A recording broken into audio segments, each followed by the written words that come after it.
Secara normal wajib seseorang itu sebelum melakukan sholat dirinya harus suci dari hadas kecil maupun hadas besar.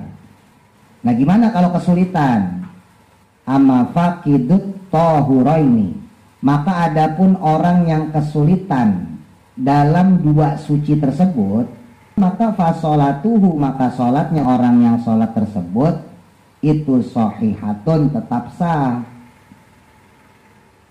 Jadi andai kata ada orang di tengah jalan udah 2:30 lewat, bentar lagi asar, dia belum sholat zuhur, atau dia dalam keadaan hadas kecil maupun hadas besar, ya udah sholat aja, maka sholatnya sah. Ini dalam keadaan nggak normal. Tapi, nah ada lanjutannya, ma'awujubil i'adati, namun tetap wajib mengulang sholat alaihi baginya. Penutupan aurat tersebut itu bilibasin, dengan menggunakan pakaian tohirin, yang suci. Nah, pakaiannya yang digunakan bukan cuma menutup warna atau bentuk aurat, ya, kulit dalam hal ini, tapi juga harus suci pakaiannya. Ya, makanya nggak cukup ketika seseorang itu menggunakan pakaian yang transparan, sekalipun tertutup auratnya. Auratnya tutup tapi transparan, tembus pandang. Nah, maka sholatnya nggak sah. Wayajibu, dan wajib, apa satruha, menutupnya atau menutup aurat. Aidon, juga wajib menutup aurat juga fi ghairi sholati, dalam selain sholat.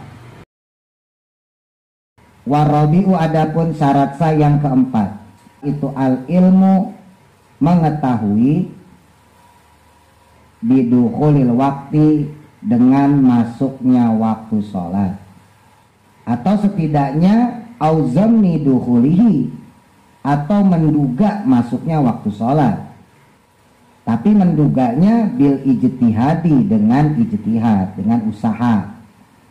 Ya, maksudnya lihat jam kek, nanya orang kek, udah zuhur apa belum, atau udah asar apa belum.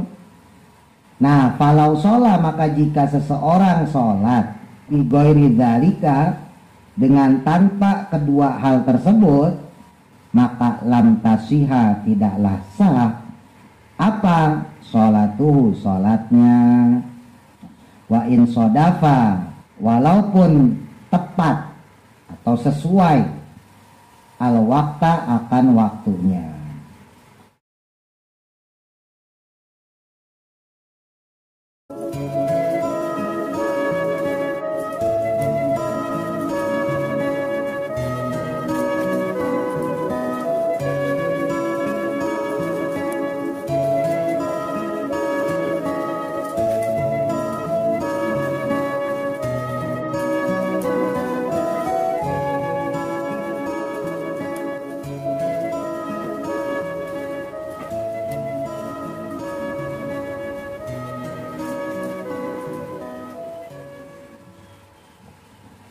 Bismillahirrahmanirrahim. Qala musannifu rahimahullahu ta'ala wa nafa'ana bihi wa bi barakati ulumihi fi daraini amin. Faslun, ay hadza fasl. Adapun inilah pasal. Pasal selanjutnya, wa syaraitu sholati, adapun berbagai persyaratannya sholat. Syaraitun jamak ya, mufradnya syartun. Berbagai persyaratannya sholat, maksudnya di sini adalah syarat sah sholat. Kalau yang kemarin yang kita bahas adalah syarat wajibnya sholat. Kira-kira apa perbedaan syarat wajib sama syarat sah? Apa kira-kira, Mas Wanda? Udah, Adit, Preman. Kalau syarat wajib kan Islam, balik, berakal gitu ya. Nah, ini syarat sah nih. Syarat sah tuh suci dari hadas, najis. Apa bedanya syarat wajib sama syarat sah?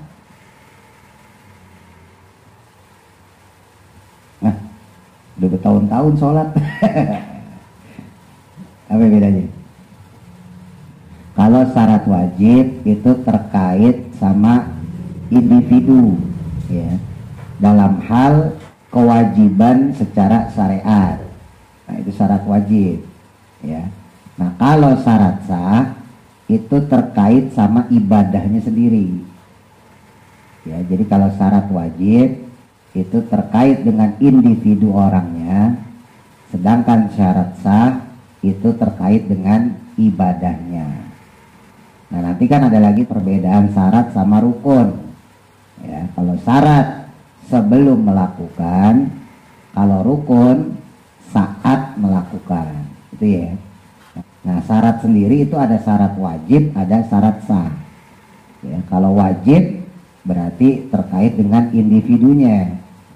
Ya, Islam balik berakal itu ya, terlepas dari uzur syar'i. Nah, itu syarat wajib. Nah, kalau syarat sah yang sekarang kita pelajarin, ini syarat sah itu terkait sama ibadahnya.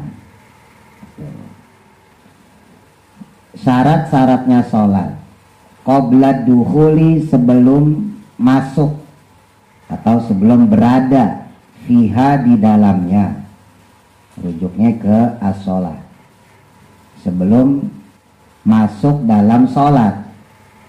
Syarat sahnya sholat itu khamsatu asya'a, ada 5 perkara. Wasyurutu, adapun lafadz asyurutu atau syara'id, ya, itu jam'u syartin, jamak lafadz syartun, mufradnya syartun. Wahwa, adapun syartun atau syurut juga boleh.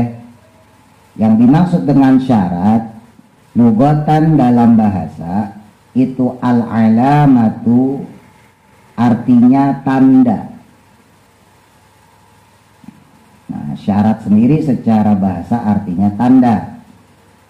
Sementara untuk secara syariat wa syar'an, dan adapun dalam istilah syariat itu ma, perkara atau sesuatu, tatawaqqafu, yang menetapkan apa sihhatus sholati, sahnya sholat, alaihi, padanya.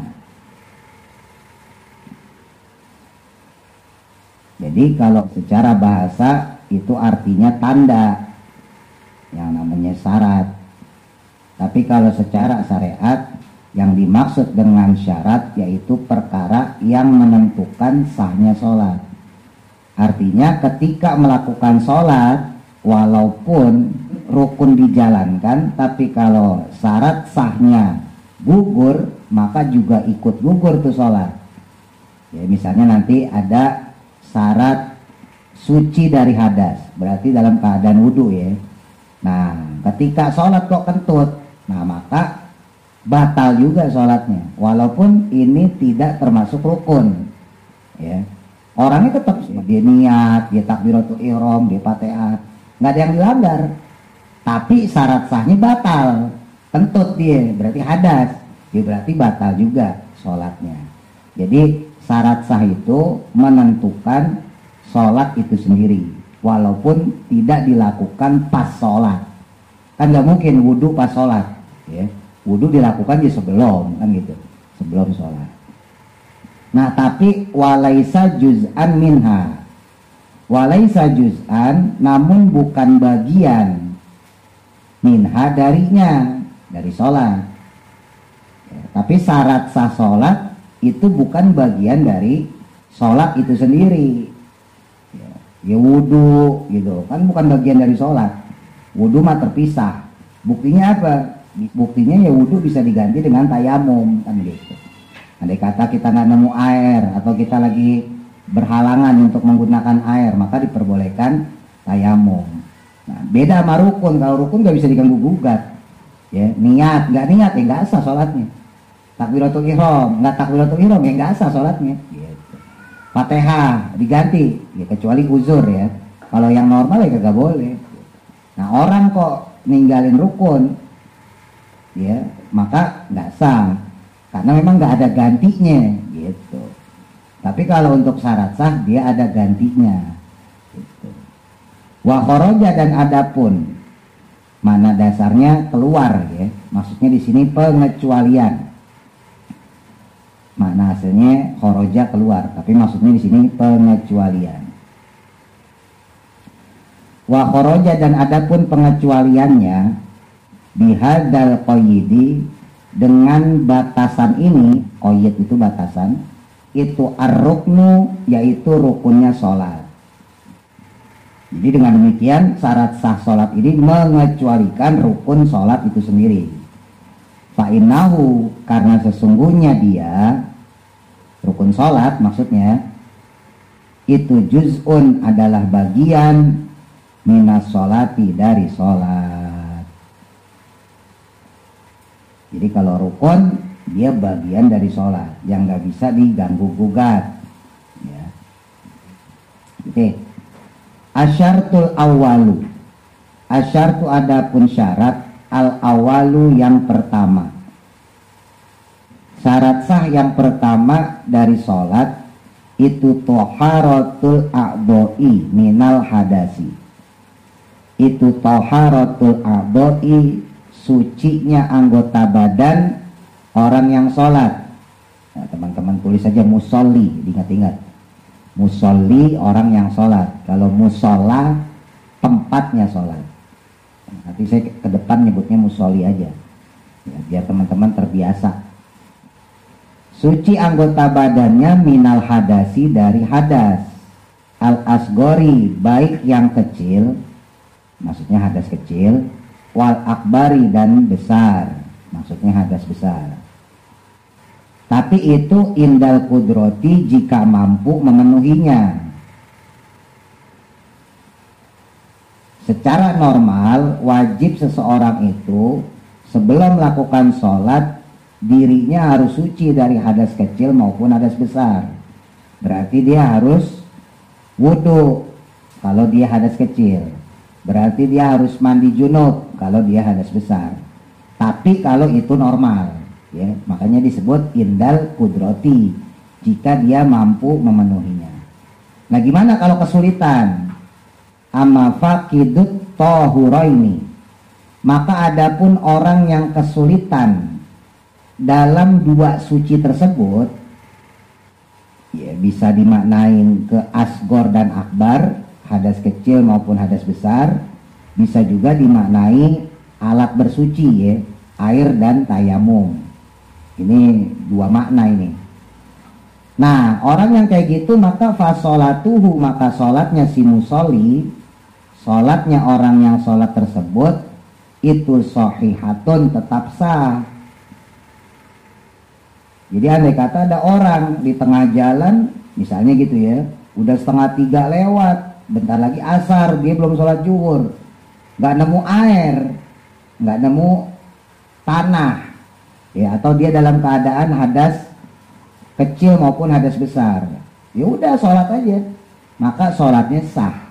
Ya, ini nggak normal loh, sekali lagi ya, jangan gagal paham.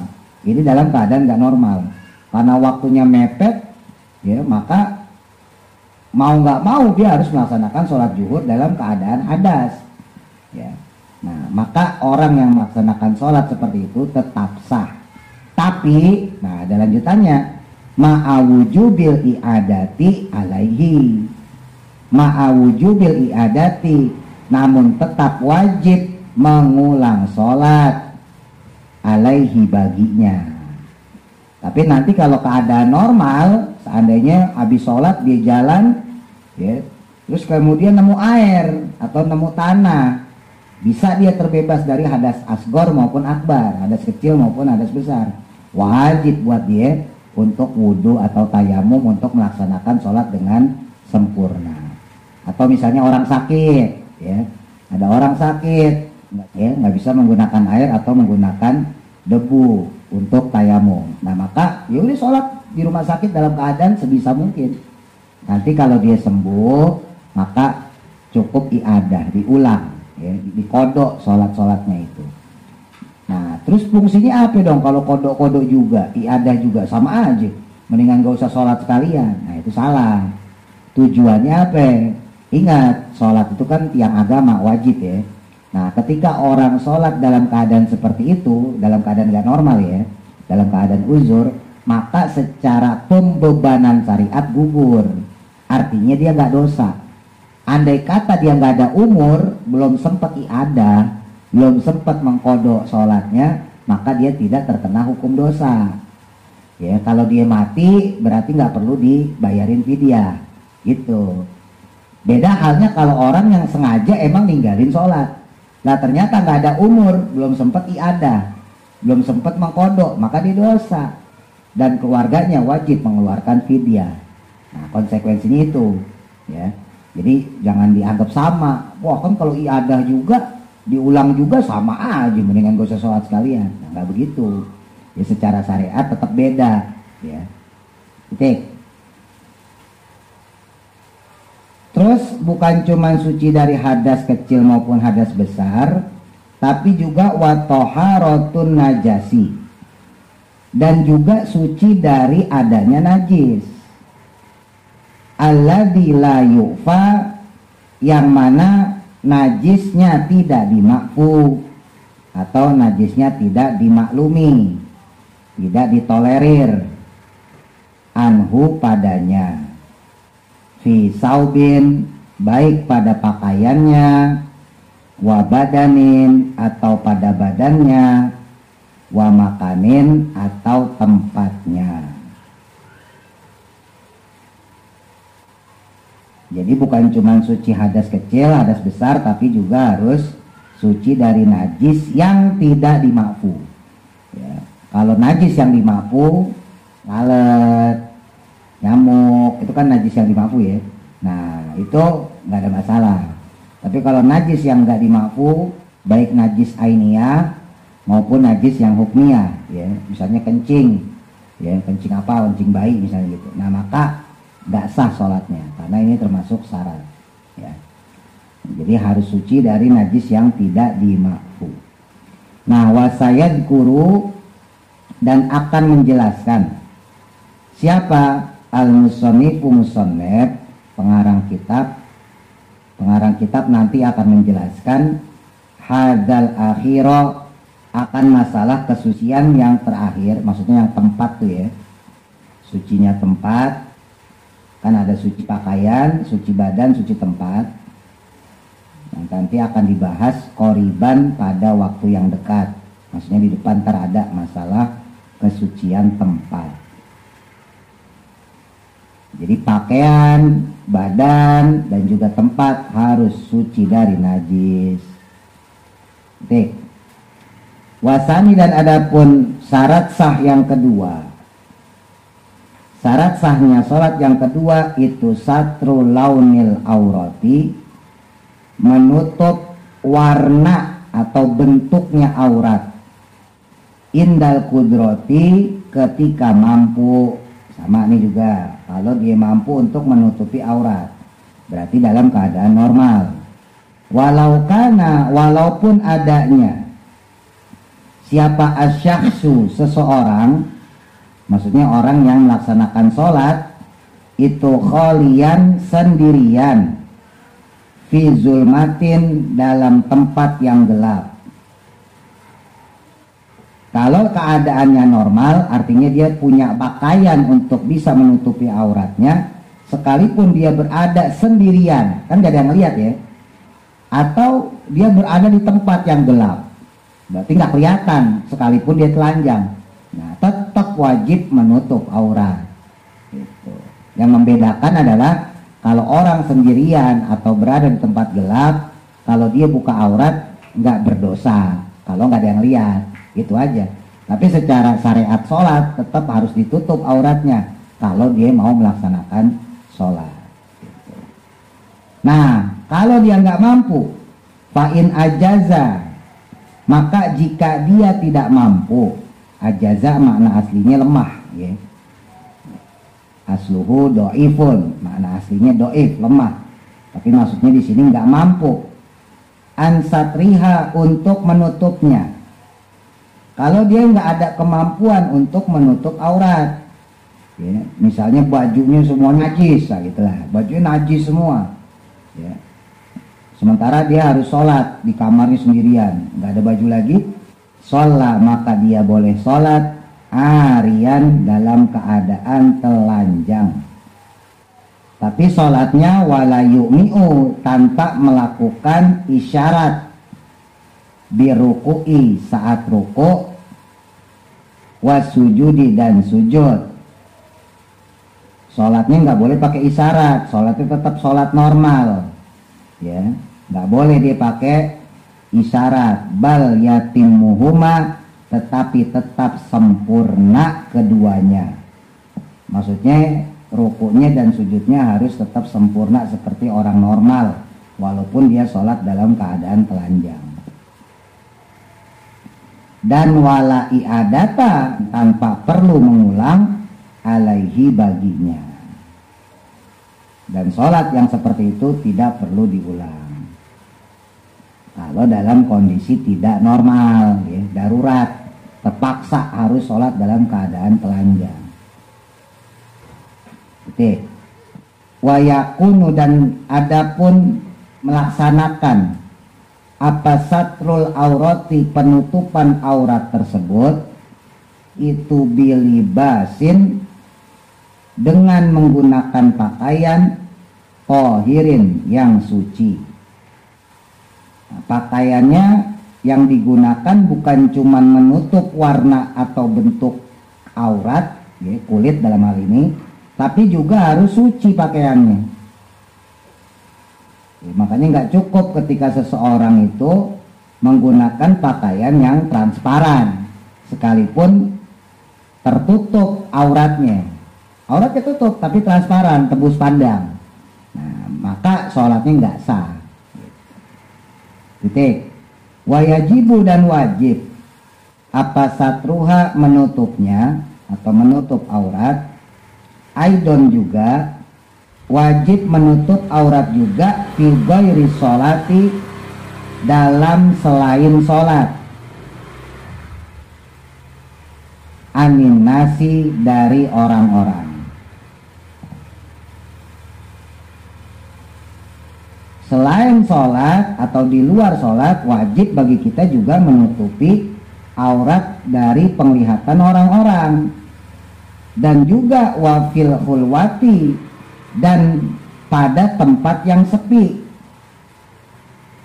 termasuk pada tempat yang sepi.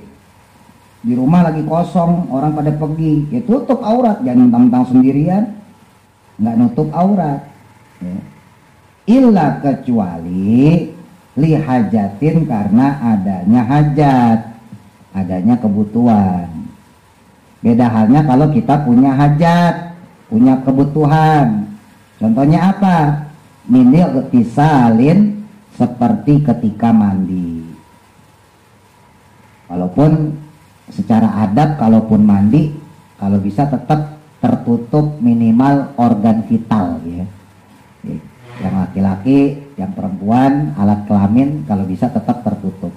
Makanya saya sendiri kalau di kamar mandi itu ada celana pendek, gitu. Jadi khusus buat mandi basah-basahan. Ya, ini secara adab, secara syariat mah kagak dosa, tapi secara adab usahain seperti itu. Dan sahabat-sahabat Nabi itu banyak yang seperti itu, ya. Ketika mandi nggak telanjang bugil, nggak telanjang bulat. Ya. Sayyidina Abu Bakar pernah ditanya, bukankah kita boleh nggak nutup aurat di kamar mandi, ya kan? Lagi buang hajat misalnya dan sebagainya, atau lagi mandi misalnya. Kata Sayyidina Abu Bakar, ya secara syariat memang kita nggak dilihat sama orang, tapi hakikatnya kan kita juga lagi dilihatin sama Allah. Masa sama orang kita malu, sama Allah enggak? Itu jawaban dari Sayyidina Abu Bakar gitu. Makanya ulama-ulama hakikat itu tetap menyarankan sekalipun kita di tempat sepi, khususnya di kamar mandi, ya, kita mandi itu tetap pakai penutup badan, ya, setidaknya untuk nutup alat kelamin lah, alat vital kita tetap tutup, walaupun secara syariat nggak ada masalah, ya, secara fikih. Wanahwihi, dan semacamnya. Maksudnya semacamnya ya berarti contoh lain daripada harus terbukanya aurat. Misal kita lagi sakit apa gitu, ya, harus disuntik, lah suntiknya di pantat, dokternya cewek, wah kita jangan fanatik, wah nggak boleh susah, bukan mahram, wah dikemplak lu sembuh agak gitu. Dan berhubung kita lagi sakit ya kan, mau suntiknya pantat lah, harus dibuka. Nggak butuh enggak. Atau perempuan misalnya hamil, ya dilalahnya dokternya laki-laki harus periksa janinnya. Ya, makanya kalau bisa cari bidannya yang perempuan, ya, dokter yang perempuan. Sekarang udah mulai banyak lah. Tapi kalau persalinan bisa jadi, ya dokter persalinan, dokter bedah itu bisa jadi laki. Kalau bidan mah kan, ya banyakan perempuan ya. Ada laki tapi jarang lah, banyakan perempuan. Nah, iya kalau cuma periksa-periksa doang lah. Kalau operasi sesar, yo mau disesar nih, dokternya laki semua, dokter bedahnya. Wah, misalnya waspada ini, wah nggak boleh nih, haram semua. Wah, lah kagak ditanganin gini kita, mau brojol di situ, ya kan? Ibaratnya gitu. Nah ini hajat, jadi kalau hajat ya nggak masalah. Ya. Atau lagi misalnya dalam kebutuhan keamanan, ya. Misal gitu ya, kita jadi satpam atau jadi polisi, gitu kan, harus meriksa perempuan yang diduga terkena narkoba atau diduga bandar atau teroris, harus digeledah. Nah itu nggak apa-apa, itu hajat soalnya. Ya, jangan dipakai hukum syariat. Wah itu kan haram. Ya walaupun tentunya ada ya polisi yang perempuan gitu ya, buat perempuan, polisi laki buat laki. Cuman kan ini kalau kondisinya darurat. Ya, mau nggak mau yang digeledah harus laki-laki misalnya, atau sebaliknya yang geledah perempuan. Nah itu nggak apa-apa. Titik. Wa amma satruha, dan adapun menutupnya, ya maksudnya menutup aurat, an nafsihi, dari dirinya sendiri, dari diri kita sendiri, maka fala yajibu, tidaklah wajib. Buat diri kita sendiri nutup aurat nggak wajib, maksudnya kita melihat aurat kita sendiri, ya, itu nggak wajib. Lakinahu, tetapinya, yukrohu, dimakruhkan. Apa yang dimakruhkan? Nazruhu, melihat baginya, ilaiha, kepadanya. Makruh, ya, buat kita melihat anggota badan kita sendiri. Makanya kayak Sayyidina Ali itu, ya, kalau sahabat yang lain mah radhiyallahu an, ya doanya kalau Sayyidina Ali karamallahu wajhah. Ya, kalau radhiyallahu an, semoga Allah meridhoinya. Nah, kalau karamallahu wajhah, semoga Allah memuliakan wajahnya. Karena konon Sayyidina Ali itu seumur hidup gak pernah ngeliat alat kelaminnya. Jadi Allah memuliakan wajahnya. Itu hebatnya Sayyidina Ali. Nah kalau kita mah kencing aja diliatin ya, padahal kagak kabur.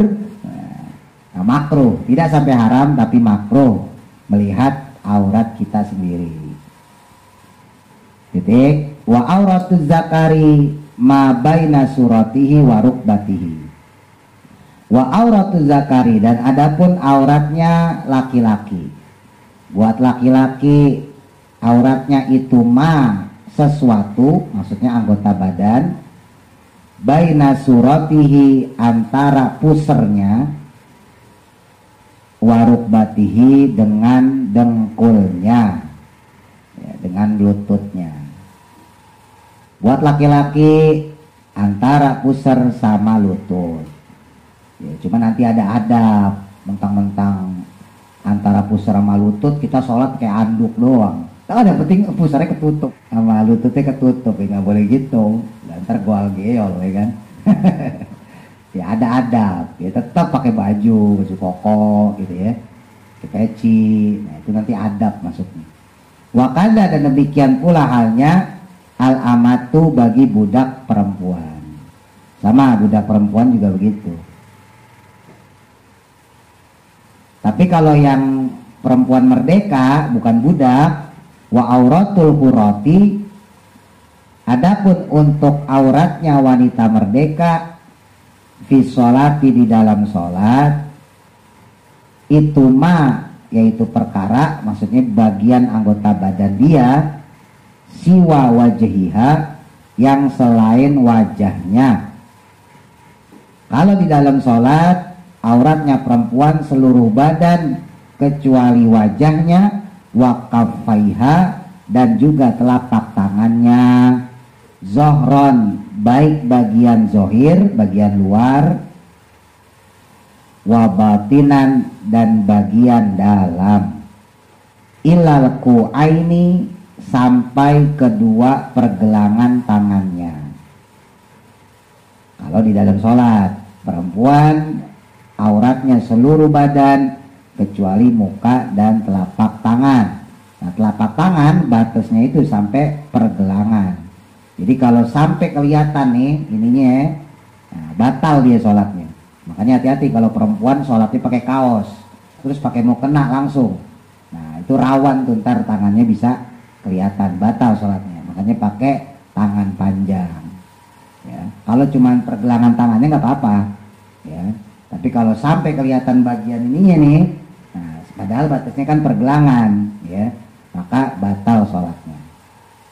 Maka yang aman ya udah pakai baju tangan panjang. Amma auratul hurati, adapun auratnya perempuan yang merdeka, khorijus sholati, di luar sholat. Kalau selain sholat, maka fajami ubadaniha, seluruh badannya. Wa auratuha, sedangkan auratnya fil khulwati, dalam tempat yang sepi, itu kadzakari, seperti laki-laki. Kalau di tempat yang sepi, maka auratnya perempuan seperti auratnya laki-laki, maksudnya antara pusar sama dengkul. Nah, lagi-lagi nanti ada adab ya. Jadi mentang-mentang misalnya perempuan sama mahram, ya, wah kan kalau perempuan kalau sama laki-laki yang mahram misalnya gitu, auratnya sama kayak laki-laki, pusar doang sampai lutut. Nah, nggak boleh. Secara adat tetap pakai baju, maksudnya gitu. Titik. Wal auratu, dan adapun maknanya aurat atau artinya aurat lugatan dalam bahasa itu an-naqsu, kurang. Artinya aurat secara bahasa adalah kurang. Watut laku, dan dimutlakan syar'an, di dalam syariat. Kalau dalam syariat sendiri dimutlakin itu alama, atas anggota badan, maknya diartiin anggota badan aja. Itu alama atas anggota badan, yajibu, yang wajib, apa satruhu, menutupinya.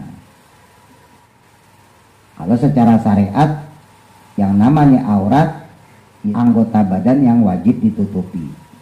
Wahwa, adapun dia al-muradu, yang dimaksud huna di sini, aurat yang dimaksud di sini yang harus ditutupin itu wa alama, atas anggota badan, yahrumu, yang haram, apa nazruhu, melihatnya. Jadi yang dimaksud aurat yang harus ditutup di sini adalah aurat yang haram untuk dilihat. Ya tentunya bagi yang bukan mahram, ya. Bagi orang yang tidak haram menikahinya. Kalau yang mahram mah nggak apa-apa. Tapi nanti ada adab ya, balik lagi ada adabnya, tetap kalau bisa ya pakai baju. Wadzakarahu, dan menjelaskan hal tersebut siapa al-ashabu. Ashab di sini maknanya ulama Syafi'iyah. Para ulama mazhab Syafi'i fi kitabin nikahi, dalam menerangkan bab atau kitab pernikahan. Nanti ada penjelasannya tentang masalah mahram dan aurat dalam bab nikah. Titik.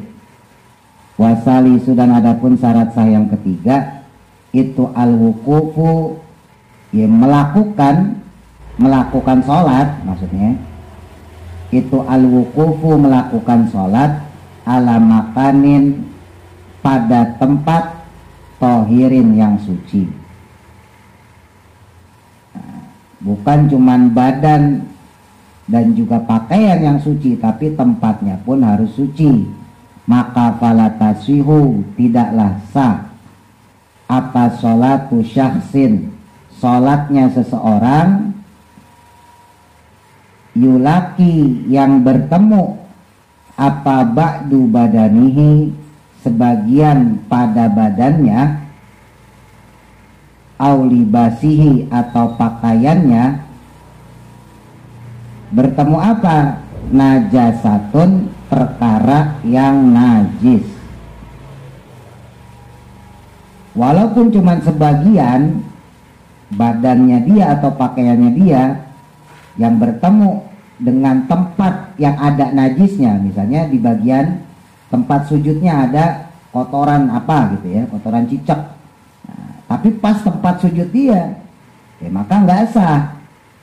Fi qiyamin, baik pada saat berdiri, au qu'udin atau saat duduk, baik ketika dia berdiri atau duduk, au ruku'in, baik saat dia ruku', au sujudin atau saat dia sujud. Kecuali walaupun ada najis tapi di samping gitu ya. Misalnya pas kita sujud najisnya ada di sini gitu ya.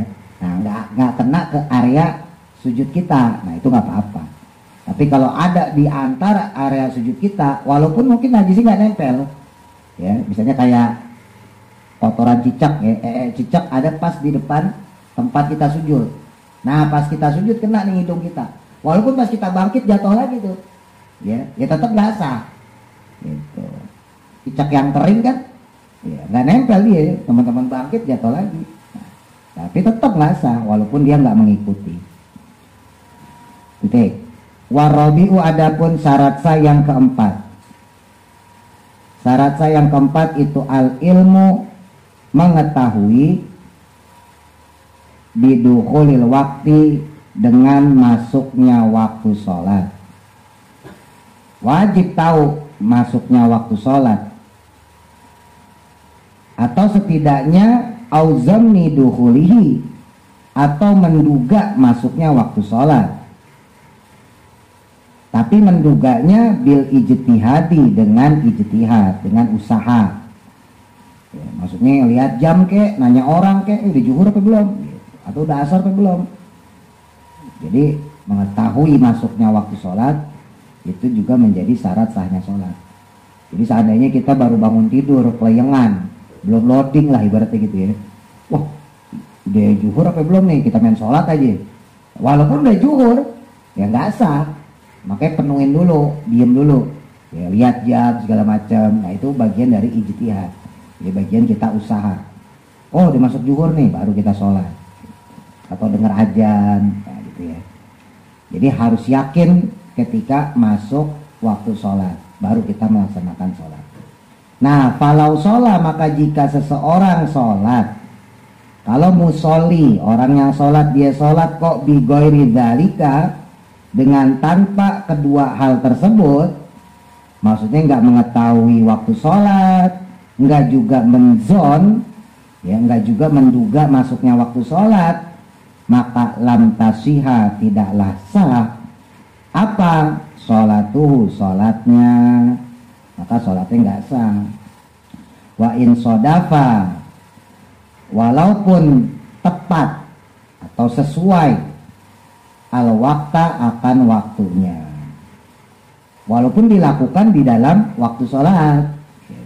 Sholat zuhur dilakukan di waktu zuhur, tapi dia nggak mengetahui masuknya waktu zuhur, atau dia nggak menduga, nggak mencari tahu waktunya zuhur, maka tetap nggak sah walaupun dilakukan di waktu zuhur. Maka dia harus iadah, dia harus ulang sholatnya, walaupun waktunya sesuai dengan perbuatan sholat dia. Titik. Wal khomisu, dan adapun syarat sah yang kelima itu istiqbalul kiblatu,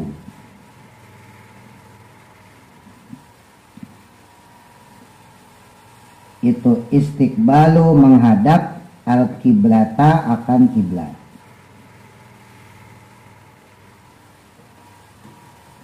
Atau disambung juga boleh. Istiqbalul kiblati, itu istiqbalul kiblati, menghadap kepada kiblat. Ai maksudnya al ka'bati, yaitu Ka'bah. Wasumiyat dan dinamakan.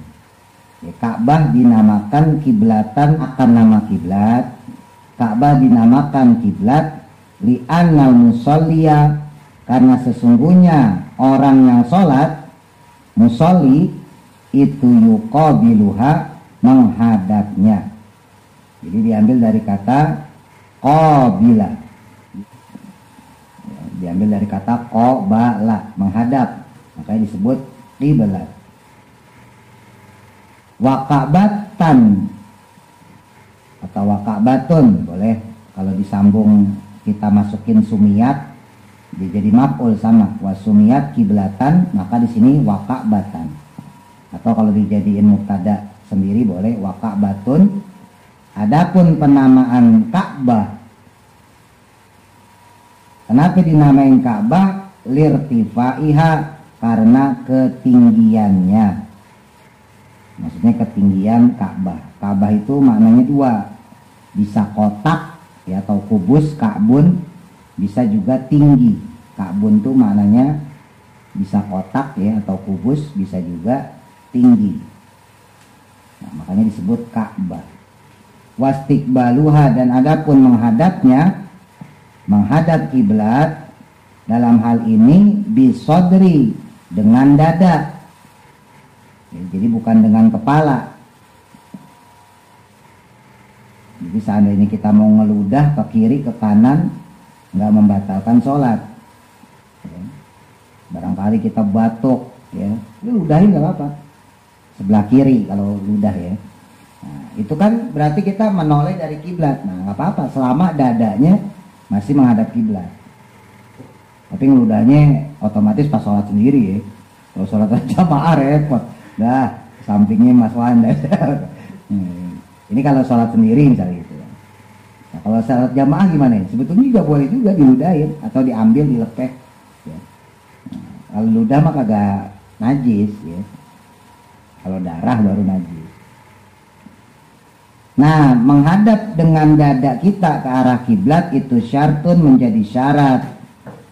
Liman, bagi orang qadaro yang mampu, alaihi, padanya, maksudnya mampu melakukannya.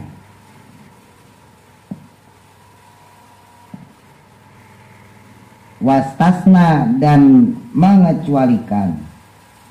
Siapa al-musannifu, musannif kitab, pengarang kitab, dalam hal ini mengecualikan min dalika, dari syarat menghadap tersebut,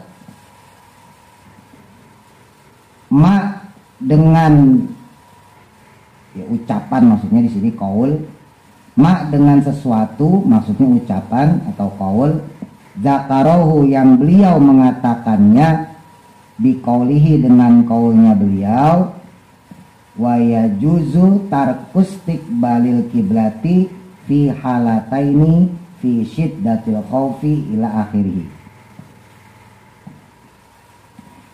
Wa yajuzu, dan boleh, nah ini pengecualian, tarkustikbalil kiblati, meninggalkan menghadap kepada kiblat. Boleh tidak menghadap kiblat fi sholati, di dalam sholat, fi halataini, dalam dua keadaan. Ada dua keadaan di mana kita diperbolehkan tidak menghadap kiblat. Yakni yang pertama, fi syiddatil khaufi, pada saat dahsyatnya perang atau perang yang berkecamuk.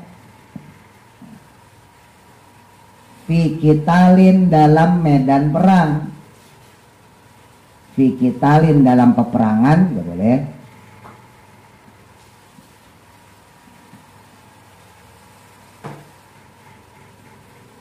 Fi qitalin, dalam peperangan, mubahin, yang diperbolehkan. Fardon, baik fardu. Fardon, baik fardu, kanat, adanya apa as-sholatu, sholat tersebut, baik sholatnya sholat fardu, au naflan, ataupun sholat sunnah. Kalau Kalau lagi perang berkecamuk, misalnya dia di atas kuda atau di hadapan barisan, ya, nah itu maka diperbolehkan. Dulu Nabi waktu pas di Madinah itu perangnya lawan orang kafir Mekah, madepnya kiblat, ya kan? Tapi ketika Nabi menguasai kota Mekah juga, terus kemudian diserang sama Syam, ya, maka kan jadi ngebelakangin kiblat, ya kan? Ya kan posisinya kan gitu. Ibarat kayak kita Jakarta tuh, Jakarta Solo gitu ya, Jakarta Solo Surabaya. Nah Nabi ini posisinya di Solo, ibaratnya gitu. Pas lawan Jakarta, ya di madep Jakarta.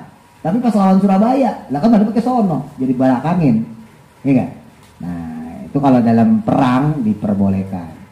Waktu itu kita bahas juga ya di takrib kan, nah, itu ada di atas kuda pun nggak ada masalah, ya.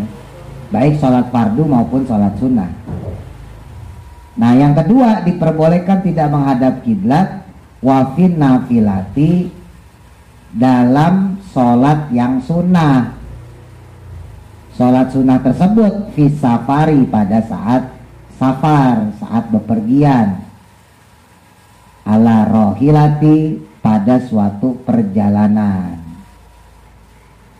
Nah, kita lagi di dalam mobil, kita lagi di atas kuda, kalau naik kuda, ya, boleh nggak madep kiblat kalau kita pas posisi musafir. Falil musafiri, maka adapun ya, boleh bagi musafir. Falil musafiri, maka boleh bagi musafir safaron yang bepergian, mubahan yang mubah. Ya. Perginya di sini pergi yang diperbolehkan secara syariat, ya, maksudnya bukan pergi karena untuk maksiat, ya. Ini umum lah. Syaratnya musafir di sini bukan karena maksiat. Ya, pengen judi misalnya gitu, jalan ke Surabaya pengen judi, nah itu nggak mendapatkan rukhsah seperti ini. Walau qasirat tanafulu sauba maqsidi, walau qasiran, walaupun dengan jarak dekat. Apa atanafulu, ya jaraknya. Walau qasiran, walaupun dekat. Apa atanafulu, jaraknya, jarak perjalanan dia. Sauba maqsidihi, menghadap ke arah tujuannya.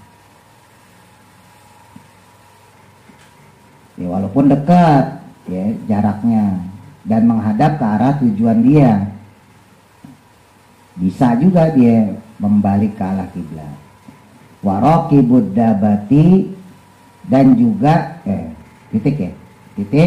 waraqibud dabati, dan adapun bagi musafir yang berkendara, maka itulah yajibu, tidak wajib, alaihi baginya. Nggak wajib apa? Wada'u jabahatihi, meletakkan keningnya, meletakkan jidatnya, ala sarjiha, pada pelana kendaraannya. Kalau naik kuda gitu ya, naik onta, nggak wajib jidatnya ditaruh di pelananya itu. Masalan umpamanya atau misalnya. Terus gimana dong kalau yang di atas kuda tuh, di atas onta? Kalau sekarang ya kita di atas mobil, di atas kereta. Bal yumi'u, tetapi cukup berisyarat. Cukup bagi dia melakukan isyarat biruku'ihi, saat rukuknya, wasujudihi, dan sujudnya. Caranya gimana? Wa yakunu, dan adanya apa sujuduhu, melakukan sujudnya itu, sujud yang dilakukan si musafir tadi yang di atas kendaraan, itu afdol, itu akhfadho, harus lebih rendah, min ruku'ihi, daripada rukunya. Jadi kalau misalnya ya rukunya segini, nah sujudnya lebih rendah. Nggak perlu sampai jidatnya nyentuh ke dengkul misalnya gitu ya. Kalau pas kita berada di kendaraan. Ini kalau sholatnya sunnah ya. Kalau sholatnya wajib nanti ya iadah, mau nggak mau ulang lagi. Ini kalau dalam keadaan normal soalnya, bukan dalam keadaan perang. Kalau dalam keadaan perang baik wajib maupun sunnah sah, nggak perlu diiadah. Ya, tapi kalau cuma musafir perjalanan biasa, maka tetap nanti harus diiadah, disempurnakan. Wa amal ma'asyi, wa amal masyi, wa amal masyiyu, dan adapun bagi musafir yang berjalan. Nah kalau musafirnya berjalan, bukan naik kendaraan, maka fayutimu, tetaplah dia menyempurnakan ruku'ahu, akan ruku'nya, wasujudahu, dan sujudnya. Kalau pas jalan mah kan bisa berhenti ya, maka ruku' dalam keadaan sempurna, sujud pun dalam keadaan sempurna, normal. Termasuk wayastakbilu, dan tetap menghadap al-kiblata, akan kiblat, fihima, di dalam keduanya, dalam ruku' dan sujud. Tetap karena dia normal, ya ruku' seperti biasa, sujud seperti biasa. Walayamsi, dan tidak berjalan. Maksudnya dalam sujudnya nggak sambil jalan, lucu aja nggak sambil jalan gitu. Ruku nggak boleh sambil jalan, kan lucu aja gitu. Ruku sujud sambil jalan, nggak boleh sambil berjalan. Illa, kecuali fi qiyamihi, pada saat berdiri. Nah, kalau berdiri boleh sambil jalan, Allahu Akbar, baca Fatihah sambil jalan. Ini sholat sunnah loh, bukan sholat wajib loh. Sholat sunnah ya, nah, sambil jalan Bismillahirrahmanirrahim, Alhamdulillahirrahmanirrahim, boleh. Wa tasyahudihi, dan dalam tasyahudnya boleh tuh, at-tahiyatul mubarakatus sholawat, buat sholat sunnah. Cuman ya hikmah, wah boleh kayak kita pergi aja ya, boro-boro inget sholat. Jangankan yang sunnah, yang fardu aja kadang-kadang tinggalin. Nah makanya perlunya belajar tentang sholat gitu. Faslun fi arkanis sholati, waktunya nggak cukup ya, tentang rukun-rukun sholat. Wallahu a'lam. Mudah manfaat. Al-Fatihah. A'udzu billahi minasy syaithanir rajim. Bismillahirrahmanirrahim. Alhamdulillahi rabbil alamin. Ar-Rahmanir Rahim.